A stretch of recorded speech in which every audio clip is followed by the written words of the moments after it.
morning, students. Welcome to some of the concluding lectures of the Simulations of Business Systems course. And we have been going through quite a lot of tools, techniques and topics that are very pertinent to the business world. And we have seen what's a simulation, different aspects of simulation, different considerations in simulations, some of the software that are available, expensive software and other options that are available in simulation. And we also saw some of the simple things like Monte Carlo simulations, how to use hand simulation to study simple systems, how to use Arena to study complicated systems, etc. And we also seen one of the very advanced software tools called as Technomatics, which is made by Siemens, which is very expensive, close to a couple crores of license rupees in license fees. And since it's a short course, we are now going to conclude into major aspects of it. And one of the things that we did not cover quite a lot in the class is about probability distributions. We were just using them exponential and other things without getting into much details of it. So we thought it is better to conclude the lecture by giving you a good idea about probability distributions, and hopefully in that process you will be able to understand the importance of it. But I still recommend you guys, this is not a probability in statistics course. So hence there is a limitation to how much of probability distributions can be covered. So whatever will be covered in this class will be pertaining to what is relevant in the simulation world. Okay, and I am assuming that somewhere or other you guys will somehow learn the basics of it, and let's see what all things I can cover and when do we use what simulation, what distribution in the simulation is what I will try to cover today. So if you look in the today's topic, what we are talking is probability distributions 1, and I'll try to bring a second small set of presentation, probability distributions 2, in which we will have some more details of the distribution. The major topics, the learning agenda today is we talk about random variables and simulations or random variates. Okay, why, what is the significance?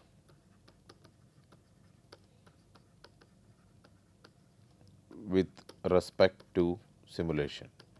This is what we will be discussing today. And then the question is, how do we choose? Second one, choosing the right distribution. How do you choose? Okay, the criteria. What are the criteria? That is what we actually will be doing in the second part of it. Then there is lot of books. Depending upon which book you refer, you will get different values. So in this case, what we are trying to do is how it is done in industry, the practitioner's role. What do the industry do? Okay, and what are the mistakes? Okay. So this is the main aspects that we will be covering here. Then we think about the PDF and CDF, which is probability density distribution function. So this is the probability distribution function. This is for discrete random variables, and also it is probability density function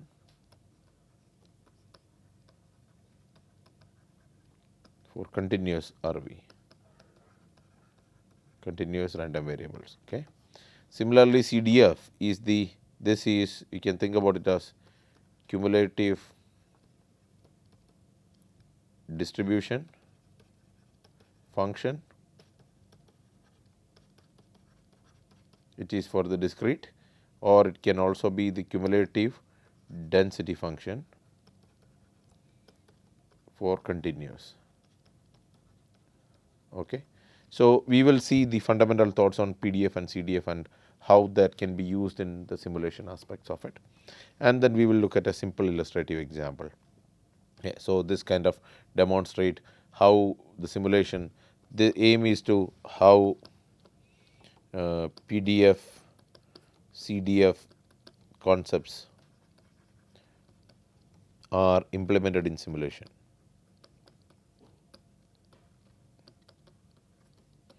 Implemented in simulation. So, that is what we will be covering today in this present lecture. I gave it as lecture number 13, even though we are one of the concluding lectures. This is kind of the sequence of PowerPoint presentations that I have been doing, and you have seen couple of experts who have anyway come into the class and gave you different exposure to different other topics. So, without wasting much time, let us get into the basic definitions of it. The first thing that we talk about is random variates and simulation. Okay, and we are talking about random variates especially with respect to the simulation. So, in simulation we can always say this: in simulation the aim is to model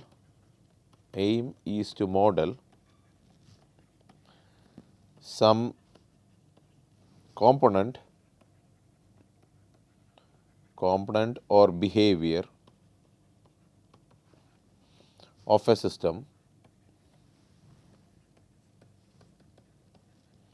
that is random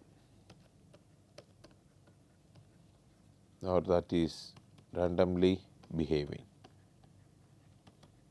Okay. So, major aim is to model some component or behavior of a system that is randomly behaving, or you can say that there has uncertainty with it. Uncertainty in behavior. Okay. We are not sure how it will work. Okay. We cannot really. So, this means predicting a future state is not completely accurate. You may predict that the future of the system might look something like this, but it could completely be something else. Okay. So, what we do is the aim is to model some component or behavior of a system that is randomly behaving. Okay, that is random. Okay. So, the question then is, how do you do this? How do you do this? Okay. And the answer to this question is by using a distribution. What distribution? Probability distribution. Okay. A probability distribution that is right. Okay. So, for example, if the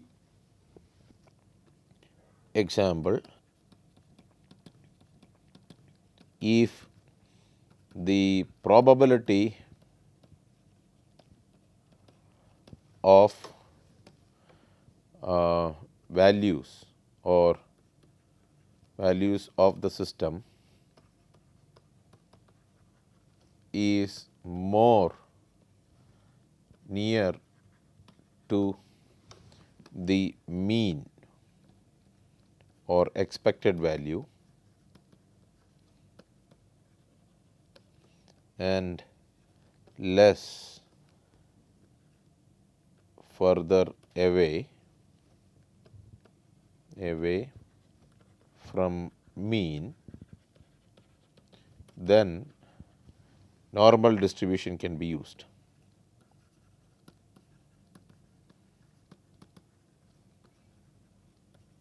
Okay. So, what it actually means is, in a normal distribution you have a mu mean here, and here is your standard deviation sigma, okay, the plus sigma minus sigma side, and the distribution will kind of have a shape something like this. This means that you have more probability. This is where, okay, higher probability close to mean. Okay. So, you have more probability that are closer to the mean, and this is low probability away from mean. Okay. So, such kind of a distribution can be used to model such a behavior of a system. Okay. See, if the probability of the values of the system is more towards the mean or the expected value, this is the mean. Okay. If the values are more towards this, then you can use a distribution like this, where it is larger probabilities. So, the y axis of this has probability p of x is available here, or f of x, you can draw whichever way you want to draw it. Okay. And the probability is less if it is further away from the mean. So, this is the lesser probability that we are talking about both sides. Okay. So, if that is the case, then we can use a normal distribution to do this. But the problem is, what is the issue? Major issue is this, that usually we never know for certain what right is. So, one example is that some people can also model the same thing with using what we call as a triangular distribution. You can say here is a low value, here is a high value, and here is the most observed value. Then people can form a triangular distribution like this and say that this will also replace this. Now, this is called a triangular distribution. Now, whether the normal is better or triangular better, or which one is right, that is very hard. This is why what the right is a tough question for us to answer in this particular regard. Okay. So, how to tackle this? Okay. The way to tackle this is, we have some data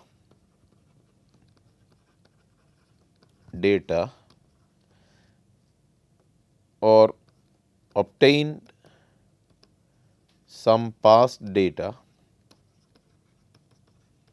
Okay.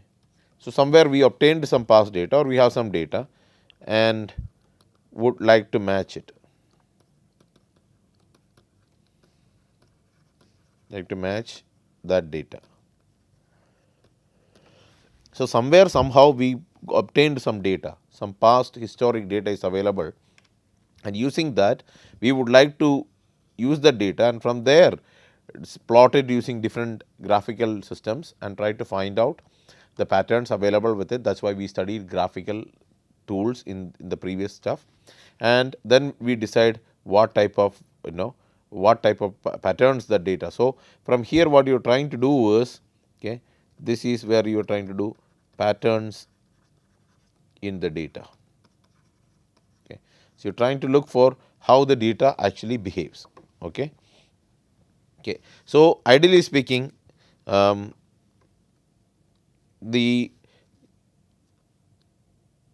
this allows to choose a theoretical distribution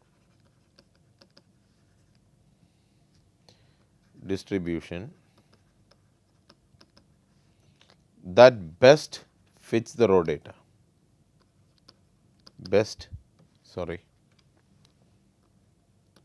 fits the raw data. So, let us say for example, you ended up plotting this using a graphical tool, and let us say you had various classes like this, and then you plotted it something like this.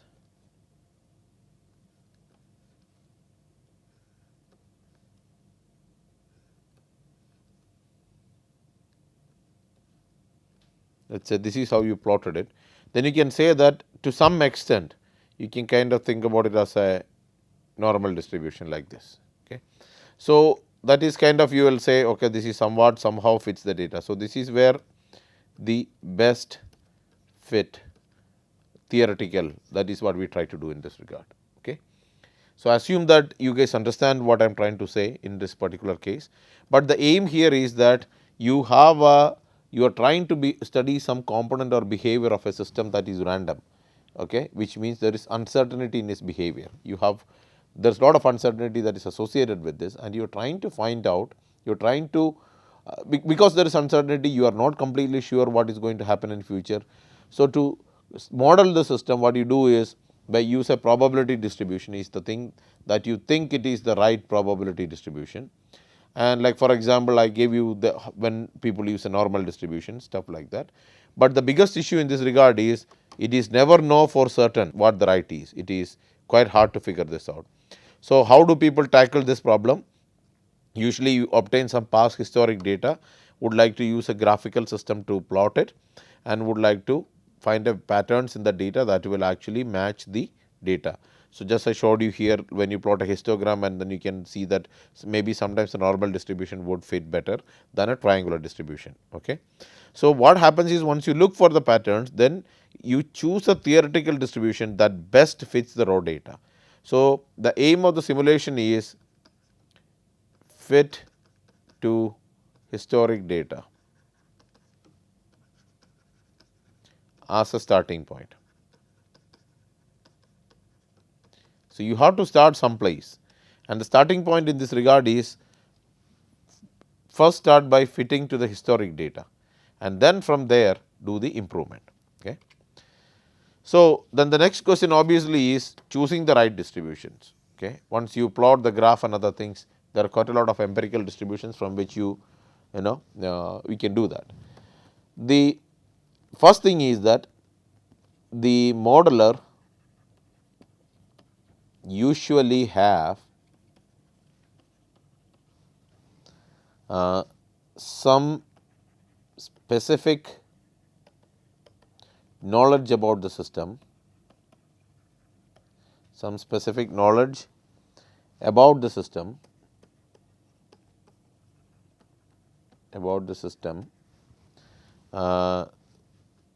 that will suggest a particular distribution.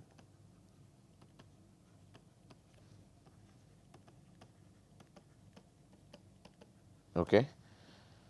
So, what happens is you may have some very specific internal knowledge about the system, okay, some specific system knowledge which will kind of suggest you a particular distribution. Okay. If so, if you have that particular information, if so, then all you need is the parameter of the distribution, is the parameters of the distribution.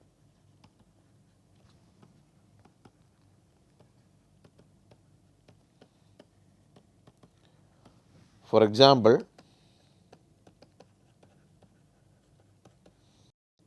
normal, then specify only mu, which is the mean, and sigma, which is a standard deviation. So, if you think that you are going to use a normal distribution, then all you need to do is specify the mean and the standard deviation. So, if you have some prior information about a particular distribution, then all you need is the parameters of that distribution. So, this is the advantage of using a distribution, is that once you can say this is the distribution. So, this distribution is this is the pattern. Okay. If you identify this is the pattern, then all you need to do is you specify the parameters of the patterns. For a normal distribution, it is the mu and the standard deviation. Okay. If it is an exponential distribution, okay, then only mu is needed, okay, or the mean is needed. Okay. So, like that. So, depending upon which distribution you pick up, you will specify only the parameters. So, this distribution means the pattern, depending upon the pattern, which actually comes from some specific system knowledge. Okay. So, some of the rules in this, okay, some considerations. Okay. Number 1, known characteristics of data can help. Okay. So, if you know some of the characteristics of the data, then it can help. Specific knowledge includes, okay, discrete or continuous.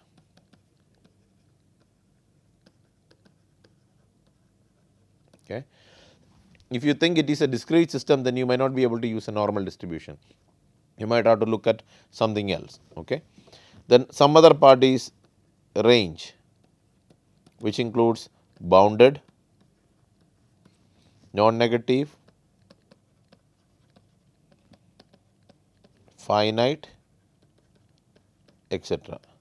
So, for example, is your distribution going to infinity? For example, if you draw a normal distribution, this distribution actually we draw like this, but it actually goes to infinity. Okay. This is the minus infinity side, this is the plus infinity side. But if somebody says it does not go to infinity, it is a bounded distribution, means this is the stopping point and this is the stopping point, it does not go beyond that and this is the mean value, then you might want to think about a triangular distribution this way as well, if it is bounded. Okay. So, maybe if it is unbounded, you can think about a normal distribution. With a bounded one, you can think about a the triangular distribution as well. So, these kind of characteristics, whether it is discrete or continuous, whether it is bounded, whether it is non-negative. If it is non-negative, then you might not be using a normal distribution, instead you might use a Weibull distribution. Okay. Whether it is finite, infinite, all those kind of things will help you to determine these kind of characteristics of data can help you determine which distribution to use. Okay. Number 2, non-characteristics of the system. Non-characteristics of the system. Okay. If you know some characteristics about the system, okay. So, some of the characteristics that can help is arrivals, okay, customers, entities. Okay. So, these kind of arrivals are often, or you can think about as mostly, arrivals are often exponential. Okay, which means this means time between arrivals. Okay. So, if you think about it, if this is a time axis going on like this is a particular point where customer 1 arrived, then there is another customer arrived, customer 2, then customer 3, then there is customer 4, then customer 5, like this happening. So, this is the TBA, time between arrivals. This is another time between arrivals, TBA 3 or something like this. Okay. So, these are all these TBAs, they follow exponential distribution.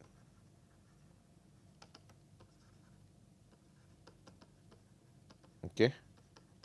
So, this is what we are talking about here, is that arrivals are usually, most of the time, mostly they are mostly exponential, right.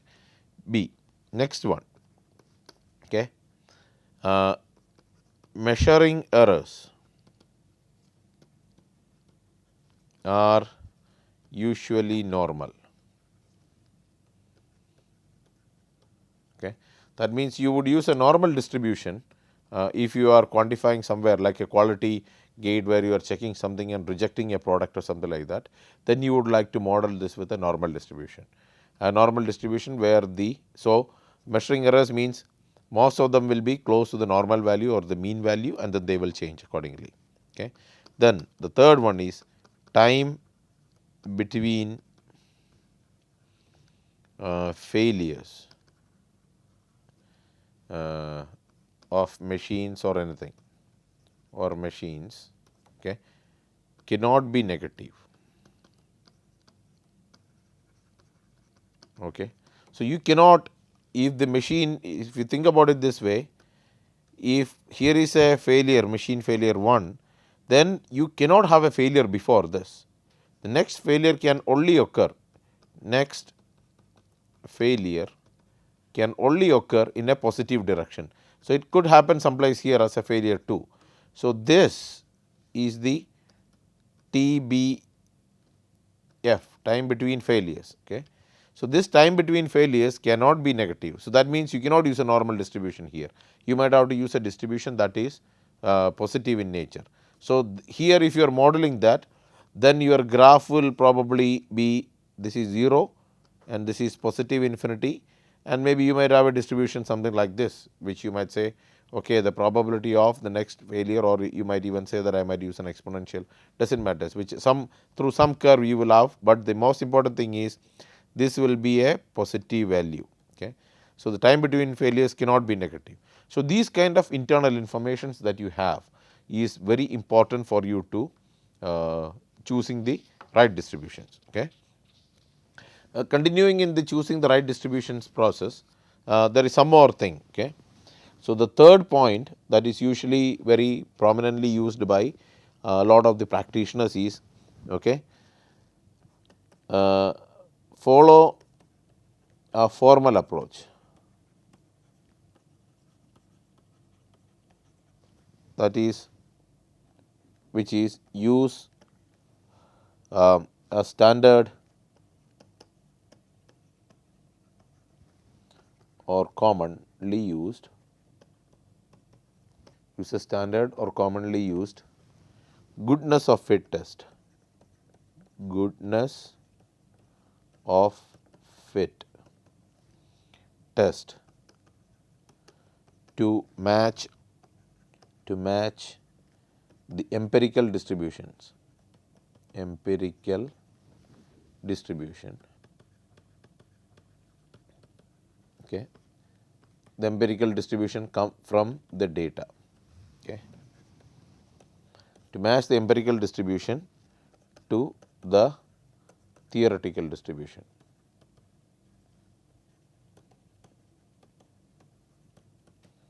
So, whatever the data that you are getting, the empirical distribution which is obtained from the data, and to match with the theoretical distribution, use a standard or commonly used goodness of fit test.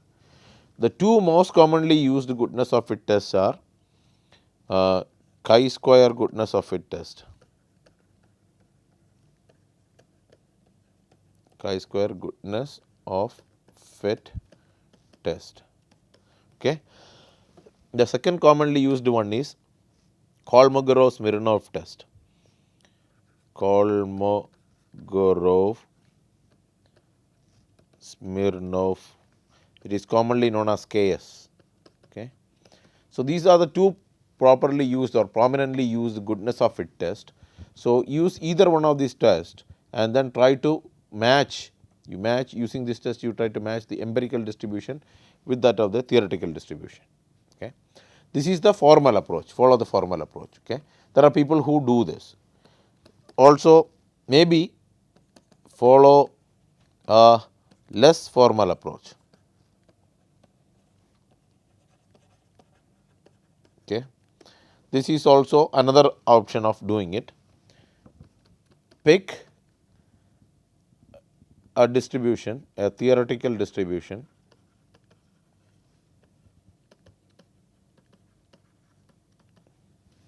based on your hunch,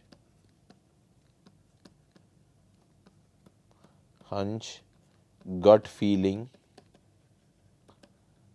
or experience, you name it whatever you want. Okay. Pick a theoretical distribution based on your hunch, gut feeling or experience, whatever it is, and then do sensitivity testing, sensitivity analysis or testing to see how much your choice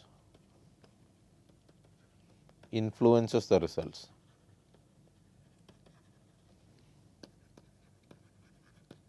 Okay. So, what you do is you pick a theoretical distribution, some theoretical distribution is picked based on your hunch, gut feeling or experience.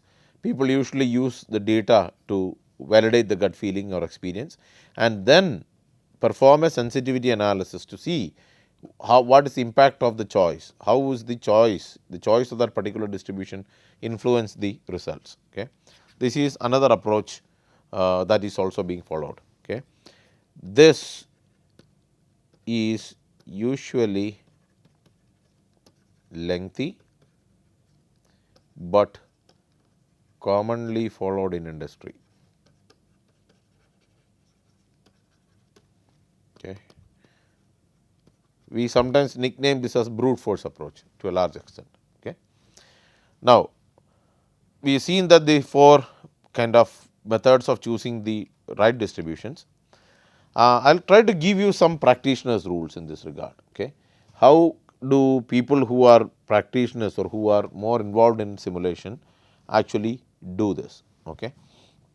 So, I will say it as simple rules of thumb. There is no what you call as scientific backing or anything to this, but these are from experience. Okay. People who work in the simulation area, these are some of the rules that we do. Okay. The first thing, if nothing about the system is known,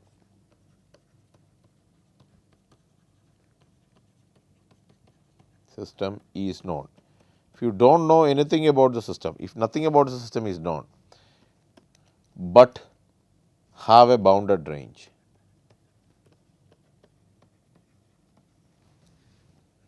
okay, this kind of a system, you do not know anything about the system, but you know that there is a bounding, okay, you cannot go beyond that.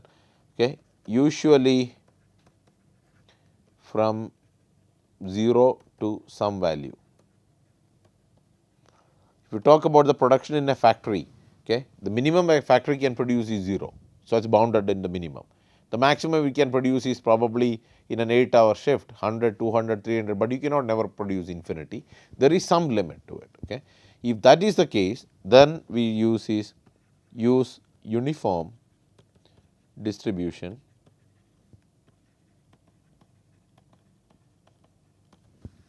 as a starting point.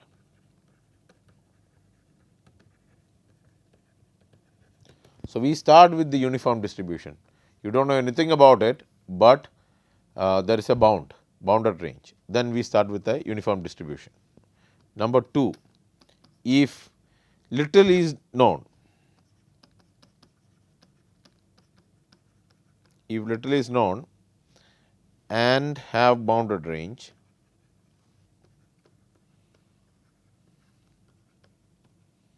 okay, then you can say first is plot relative frequencies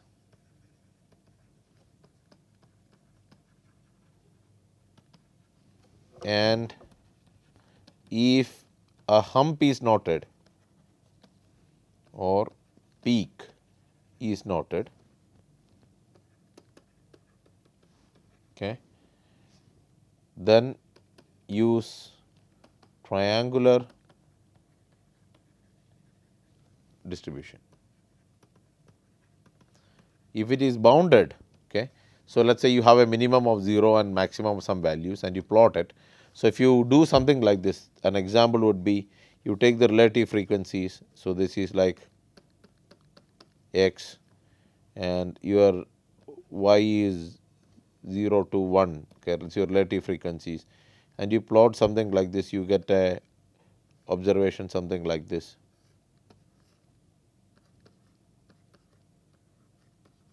Something like this. Then you can basically think about it as approximating it with the help of a triangular distribution. Okay.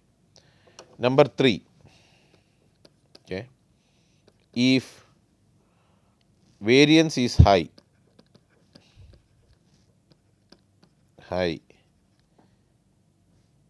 or high variation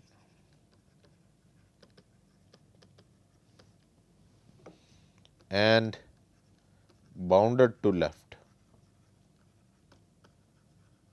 which means positive values only,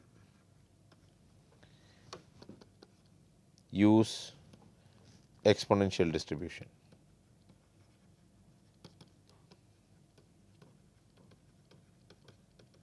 Okay. So, if you are thinking about a scenario where you plot the values and you get something like this, okay, let us say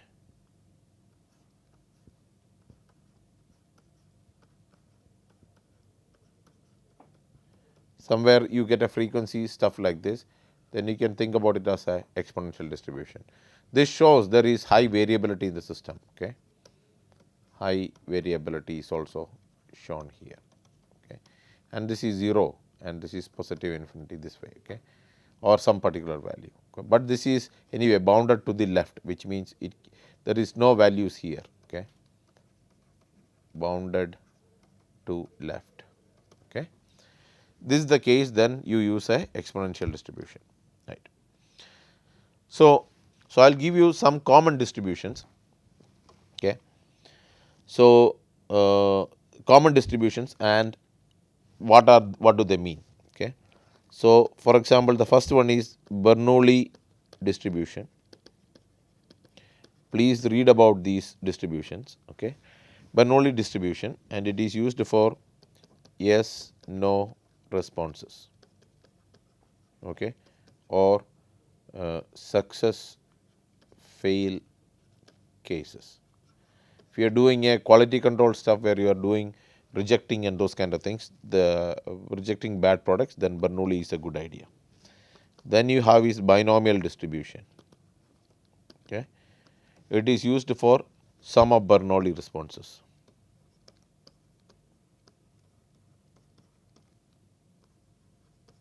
Okay. So this means that if you inspect 20 bulbs, what is the probability that 2 bulbs are bad and that kind of questions. Okay. So sum of Bernoulli. Okay. Bernoulli summed up is binomial. Then you have is something called as negative binomial. Binomial. Okay. It is used for measuring number of attempts to the kth event. Okay. If you want something special, something to happen, some explicit kth event to happen, then how many attempts are required? How many attempts are required to reach the kth event or obtain the kth event is basically can be modeled using negative binomial distribution. Then you have something called as Poisson distribution. Okay. And Poisson distribution is typically used for points in a given space.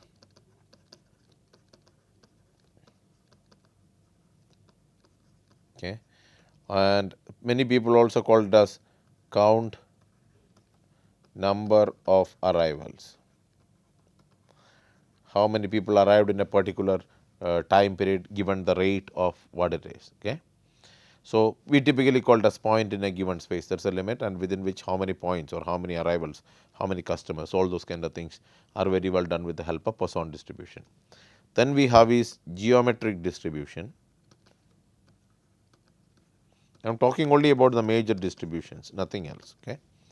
Geometric distribution is basically measures number of trials until first success. Okay. So if you are tossing a coin or rolling a die, and if you consider 3 as getting 4 or more as a success, then how many trials are required before you get a success? That can be modeled using a geometric distribution. So if you are getting raw material from a vendor, and if you are trying to find out how many parts need to be inspected before you get the first defective part, that can also be modeled very well using a geometric distribution. And the last one that is pertaining to us, I will write today as the multinomial distribution. Multinomial distribution, and what it does is it basically models the multiple possible outcomes of each trial.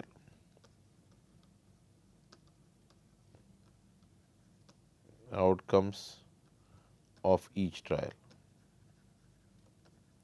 So what you are doing here is, let us say you are in a process of checking the painting of a car, and one painting can be good, another can be touch up, third can be repaint, fourth can be discard. So every car there is multiple options available to this, and which option will happen in the next one, it depends upon the way that can be very well modeled using a multinomial distribution, right. Now Continuing in the practitioner's rule, you should notice that in the previous case, all of these can be thought about it as these are discrete cases or discrete distributions. Okay. We are talking about counting individual. Okay. Each observation is countable. Now, when we talk about the for continuous cases, for continuous variables or random variables, when I say variables, I am talking about random variables. For continuous cases, if we the major distributions that we are talking about is normal distribution,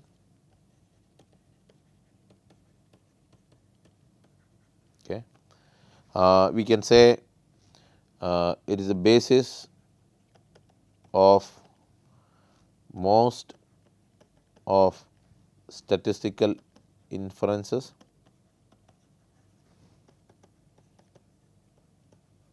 okay, heavily used for measuring errors,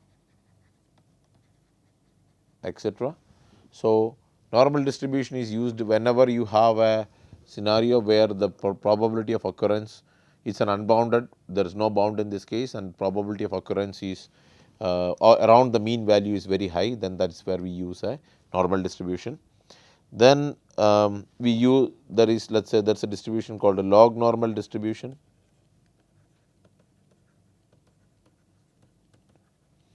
And log normal distribution is commonly used to study environmental variables.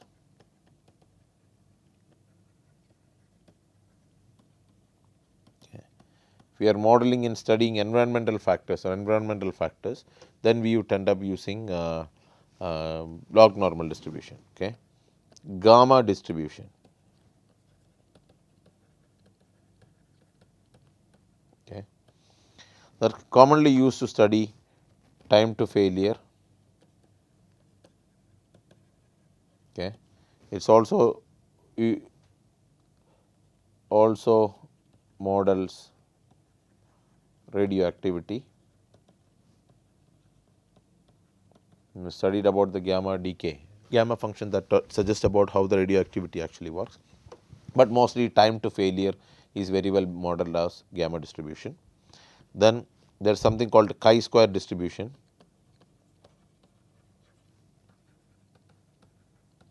Not chi-square, chi-square distribution. Okay. Chi-square distribution is usually the it is a family of distributions, but you can say that how variation or variance behaves. Okay. When you are trying to model variances, then you can use chi-square distribution.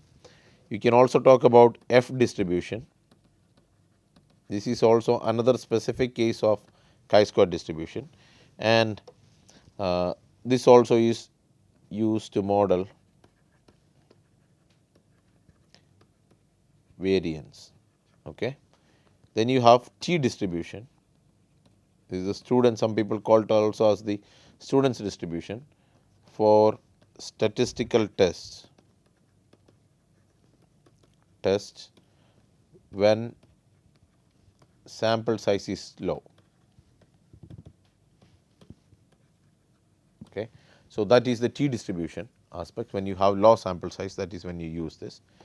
Then you have something called as viable distribution.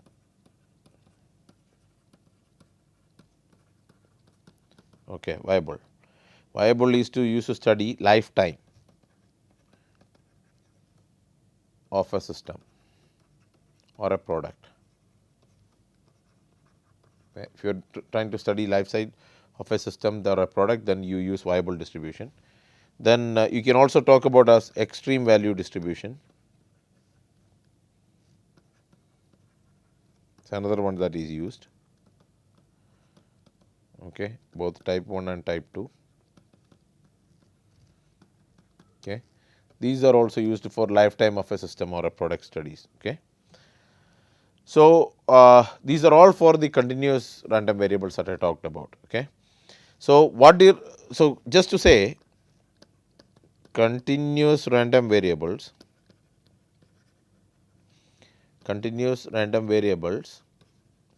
are defined for continuous numbers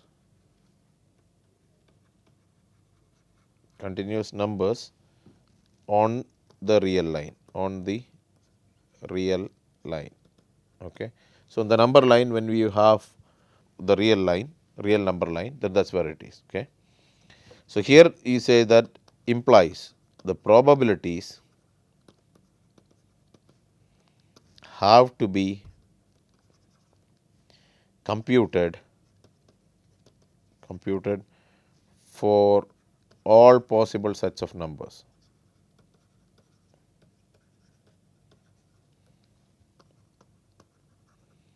So, here you are more looked at a set of numbers or an interval of numbers. Okay. Interval of numbers. Okay. So, you are trying to, so for example, if you are doing a uniform exponential distribution or gamma distribution which looks like this, if somebody asks what is the probability of this particular case, probability of x equal to x, that does not make any sense. Okay. You can call it as x1 and you can have another probability of x equal to x2. Between this, what is the probability between this can be calculated by integrating minus x1 to x2, okay, e to the power of minus x or whatever the function that you want to call it, okay, and then you can get the value accordingly. All right. So, the continuous probability distributions for the continuous cases, these are the specific things that you actually work on. Okay. Now, if I tabulate all of these things into a particular format, okay, choosing the right distribution as a so this tabulation is for a quick reference. Okay. This is based on experience. Okay. This is a not hard and fast rule. Okay. So, consider these as rule. Consider these as guidelines. Okay. These are guidelines for you to decide which distribution to use. Okay. So, this is the characteristic, which means characteristic of the system. What are the characteristics that you are noting? Okay. So, the first thing that you do is high variance, okay, or some people also call it as high variability. There is high variance in the system, okay, and bounded to left, which means values is greater than equal to 0. There is high variability in the system, the values are greater than or 0, unbounded to right, which means all way up to positive infinity. So, if there is high variance or high variability in the system, okay, or the points are highly varying from the mean value, it is bounded to left, which means that all the values are greater than 0. This means positive values only, okay, only positive values, and it is unbounded to right, which means a very extremely, so unbounded to right also means extremely large values are possible. Okay. So, that is what unbounded to right means, very large value, extremely large values are possible. If that is the case, which distribution will you use? The distribution to use is exponential. Okay. You would end up using an exponential distribution if the extreme large values are possible in this regard. Okay. So, as the first rule of thumb, high variability, high variance, bounded to left or positive values and unbounded to right or very large values are possible, then you end up using an exponential distribution. Okay. Then either it is symmetric or non-symmetric. Okay. So, which means, okay, symmetric about a specific value, okay, and bounded on both sides. Okay. So, it is very large values not possible. Then if this is the case, if it is symmetric or non-symmetric, bounded on both sides, then use a triangular distribution. So, the exponential distribution, if you draw, it will look like this. Okay. P of x, the distribution will look like this. Okay. It will continue like this. So, this is 0. So, it is bounded, no negative values are allowed and only positive values, and it goes all the way to infinity, right. A triangular distribution you can draw if it is like this. Let us say you have a minimum value, maximum value and a common value, then you can draw a triangular distribution like this, which means it can be symmetric, or you could have a triangular distribution which is A and you have a B and you have a, let us say, C. So, then you can have a triangular distribution of this fashion, which is non-symmetric. This is symmetric, this is non-symmetric, that kind of a, but these are the, this is bounded, both the cases are bounded within the limits. All right. Now, the third one, okay, all values are equally likely, that means and bounded on both sides. Okay. So, there is very large values not possible. Okay. Every value has the same probability. Okay. If that is the case, all values have the same probability and very large values are not possible. If that is the case, then you use uniform distribution. Okay. Typically, a uniform distribution is drawn something like this. You have a value A and you have a value B and you have a probability of x, and all values between this will have the same probability. Any value between this, any value is equally likely, and these are bounded. Equally likely means they all have the same probability of occurrence.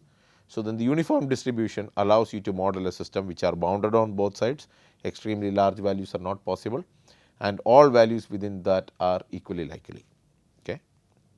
Then the last more common case that we use is if it is symmetric. Symmetric means, you know, equal about a specific point, okay, or symmetric, or you can think about as mirror image. Okay. And it is unbounded on both sides, extremely large values possible, large values are possible, okay, and can be negative. So, not bounded on left. If this is the case, you use a normal distribution. Okay. And the normal distribution is something like this. You have a mu and you have your standard deviation and you draw it as a symmetric distribution about the mean. Okay. So, this is the symmetric, okay, and you have variance on both sides, okay, 1 sigma, 2 sigma, 3 sigma like this, minus 1 sigma, minus 2 sigma, minus 3 sigma like this. Okay. So, that kind of a distribution is where we use as a normal distribution. Okay. So, these are like, so at least ensure that these 4 distributions are studied properly. Okay. About 80 to 90% of cases can be modeled by these distributions. Okay. So, what I am saying is that if you know these 4 distributions, if you study them properly, understand them from a good standpoint, then about 80 to 90% of the cases can be modeled using this distribution. Okay. So, with this what we will do is we will take a quick break from this today's lecture, and what we will do is we will continue the remaining of the lecture after a short break. Thank you.